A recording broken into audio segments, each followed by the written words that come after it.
Thank you and welcome to the show this morning. The topic this morning is democracy in Nigeria, and we have to talk about the democracy and some of the problems that democracy confronts in Nigeria. Dr. LMadu. Dr. LMadu is an international lawyer, and he's the founder of an organization called Pan-African, and of course the editor of the Pan-African Journal. And of course, Dr. LMadu, let me welcome you to the show this morning. Thank you. Thank you. Well, and to tell you, Dr. LMadu, how delighted we are to have you, because you've given us so many excellent shows dealing with the continent of Africa and the relationship that that has with things going on indeed in this particular country.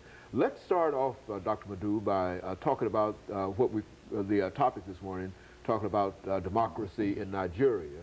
And if you will, why don't you give us some information in reference to how democracy came to Nigeria and the evolution of democracy at this particular point in Nigeria? Well, of course, democracy is not something new to Nigeria. When Nigeria became independent, you know, it established a democratic system of government based on the British parliamentary system, you know, with a ceremonial president and an executive prime minister and the legislature. Following the 1966 military, coup that overthrew the civilian government, Nigeria became a country that was governed, by a ruthless and rapacious military clique for over 30 years. They succeeded in handing over power in 1979, came back in '83 and took over again. Since then, the army remained in power till 1999, when the president political dispensation started. It's not been easy, and it's not easy, for a country that has been under the yoke and oppressive nature of military governments everywhere, to find itself suddenly, transformed into a society where people can speak freely and engage in political activities. So it's been rough since 1999, to say the least. It's not been an easy experiment after so many years, of being under the thumb of a military dictatorship. Exactly, clique of military officers who accomplished nothing but loot the treasury. So President Obasanjo, who himself was a military leader, transformed into a civilian president, is also finding it difficult, to transform himself from somebody who gives orders to somebody who has to build a consensus, to govern. But credit should be given to him, for at least trying to steer the country towards a more, peaceful, democratic existence.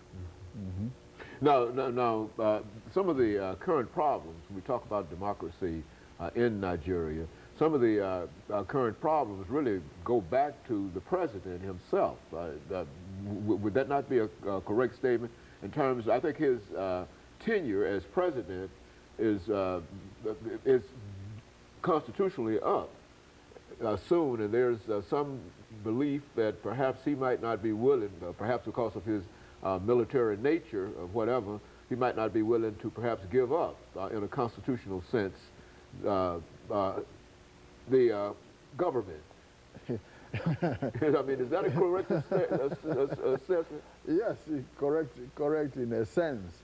The constitution, of the country states that the government and the governors, have to have a maximum of 8 years, 2 terms, 4 years each. Mr. Obasanjo's term ends next year, 2007, made to be specific. He hasn't said he's going to run, and he hasn't said he's not going to run. But like everywhere else, you have a lot of political opportunists and sycophants who've been running around the country trying to amend the constitution to give the president 4 more years, and some of the governors, to extend their terms to 4 more additional years. But to give President Obasanjo, credit, he hasn't said he's running. And so since he hasn't said he's running, we assume he's going to step down, next year, as the Constitution mandates. So let's wait and see, and see what happens in the next few months. you know, before we make a determination on whether he wants a third term or not. But all indications are, you know, that he will not run, you know, but you never know. Well, and of course, we've got about 20 seconds before we end this segment for today. But when we come back, Dr. LMadu, let's see if we can have you to talk about some of the possibilities if he decides to run and be elected again. And of course, we'll be back with our audience following this very, very short commercial break.